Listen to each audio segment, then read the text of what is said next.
Nakatakdang pangunahan po ni Pangulong Rodrigo Duterte ang groundbreaking ceremony ng Cebu-Cordova Link Expressway ngayong hapon.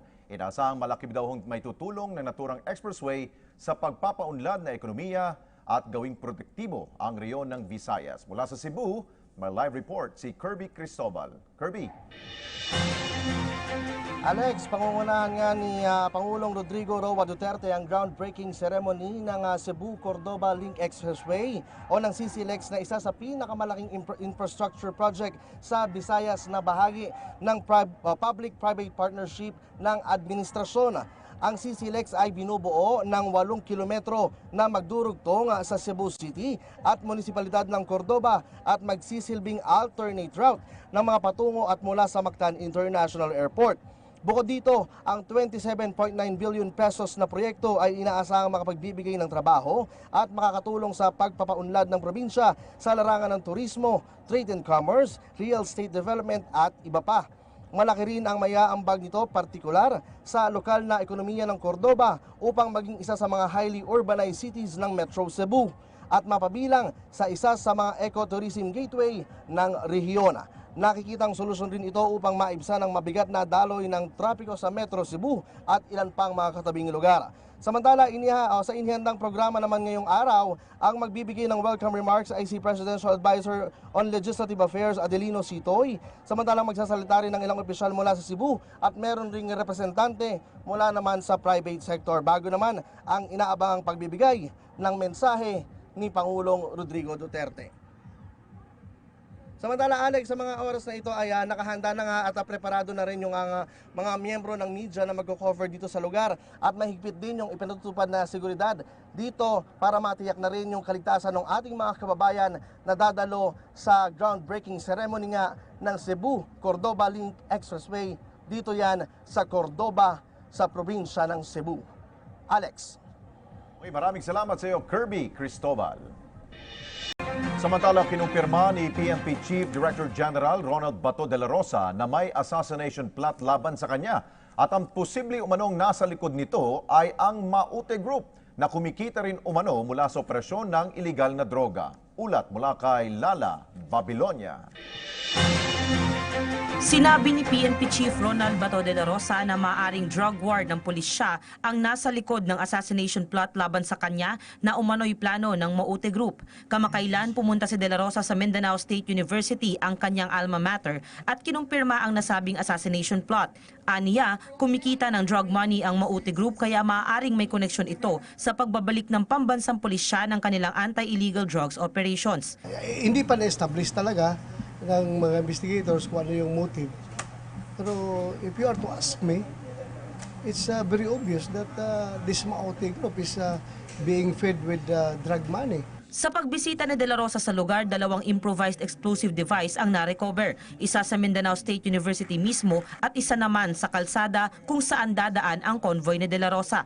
Hindi naman nagtagumpay ang mga salarin sa plano nila dahil sa higpit ng seguridad at sa dami na rin ng tao. Sa kabila niyan, hindi plano ni De La Rosa na magdagdag ng security. Sa akin ito, trabaho lang. Trabaho lang. So, if I will be sacrificed for doing my job, then so be it. I'm not afraid to die. Samantala, hindi naman maipapangako ni De La Rosa na hindi gaano magiging madugo ang magiging nilang anti-drugs operations ngayon. Pero anya, ayaw din ng PNP na makapatay ng kanilang suspect. How I wish talaga sana na we will achieve a drug-free society without bloodshed. But it's very impossible since it's going to be a war because this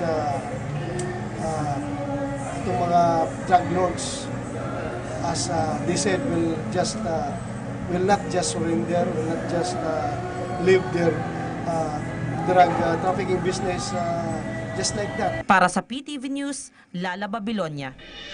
PTV, Telebisyon ng Bayan.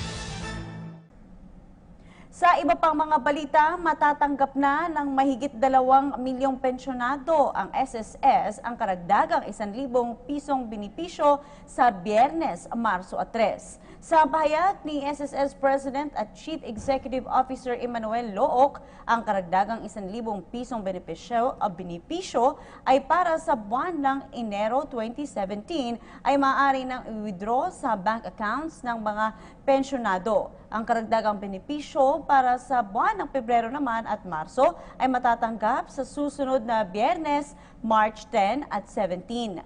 Tinatayang aabot sa halos 6.9 billion pesos ang inilaang halaga para sa additional 1,000 peso benefit para sa unang 3 buwan ng taon.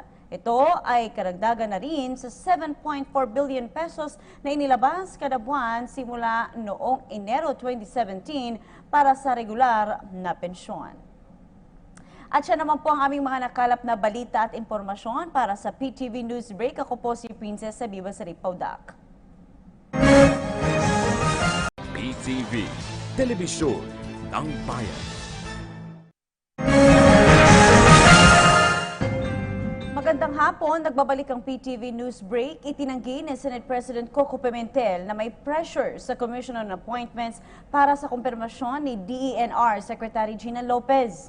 Ayon kay Pimentel, wala siyang natatanggap na tawag o mensahe mula kay Pangulong Duterte hinggil sa confirmation ni Lopez. Paliwanag pa ng senador, kinansila ang schedule para kay Lopez dahil kinailangan pa niyang tingnan kung maapektuhan ang CA sa nangyaring realignment sa mga senador.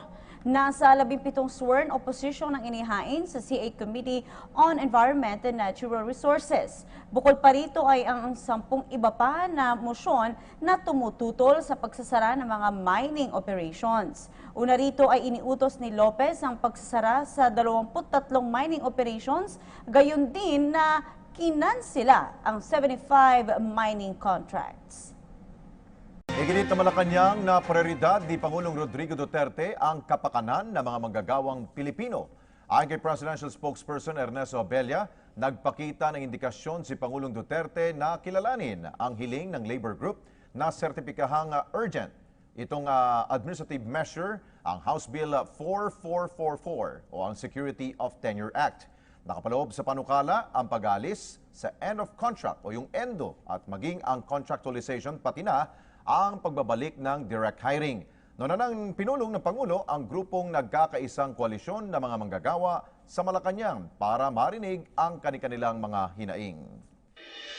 After decades of consistent struggle against the epidemic of contractualization, workers may finally get their demand for its total prohibition, as the President in his first audience with worker groups Monday evening left no doubt that he's not only targeting ENDO, but indeed wants to categorically end all forms of contractualization involving middlemen agencies. The President also indicated that he was inclined to honor the request of labor to certify HB 4444 of Representative Raymond Mendoza as an urgent administration measure with certain provisions. As he commented, we were heartened by the pro-poor, pro-worker thinking of the President.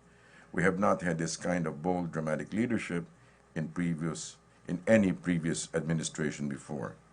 The President was playing hardball and for keeps when he instructed the DOLE to issue a department order consistent with the agreements of the meeting and his directives that the policy is prohibition of both ENDO and agency contractualization and the restoration of direct hiring as the employment norm. Binisita ni dating Senador Juan Ponce Enrile kahapon si Pangulong Rodrigo Duterte. Naging mainit naman ang pagtanggap ng Pangulo sa dating Senate President kung saan nagkaroon pa ng pribadong pagpupulong ang dalawa. Habang nagkakamayan, kapwa sinabi ng punong ehekutibo at ni Enrile na isang karangalan na makita nila ang isa't isa. Ipinakita ng Pangulong Duterte ang kaukulang respeto sa veteranong mambabata sa pamamagitan ng pagtawag nito ng Sir. 3 libro ang ibinigay ni Enrile sa Pangulo bukod pa sa isang liham na nakalagay sa isang brown envelope.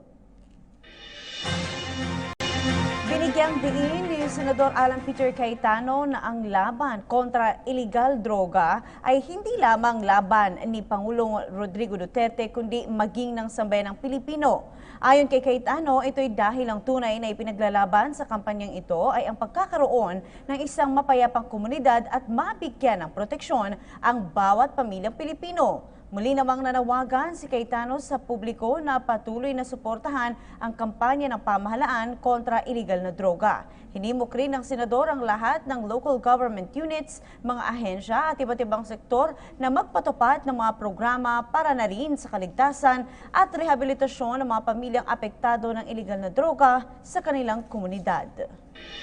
PTV, Telebisyon ng Bayan. Sa iba pang balita, pumalag ang palasyo sa naging ulat ng CNN International na nagsasabing political prosecution ang pagkakaaresto kay Senador Laila De Lima. Ayon kay Presidential Spokesperson Ernesto Abella, inaresto ang senadora dahil sa pagkakasangkot nito at pagtanggap ng drug money mula sa mga drug lord na nakakulong sa New Bilibid Prison. Anya, ang lokal na korte ang nag-utos na arestuhin si De Lima at walang kinalaman dito ang Malacanang. Nakitaan din ng korte ng sapat na ebidensya ang reklamo laban sa mamabatas kaya't agad nitong ipinag-utos ang pag-aresto sa kanya. Higit pa ni Abella, walang basihan ang report ng CNN na political in nature ang pagpapakulong kay De Lima dahil taliwas naman ito sa mga ebidensyang napapaloob sa kaso. At yan po naman ang aming mga nakalap na balita at impormasyon para sa PTV Newsbreak. Ako po si Audrey Goriseta.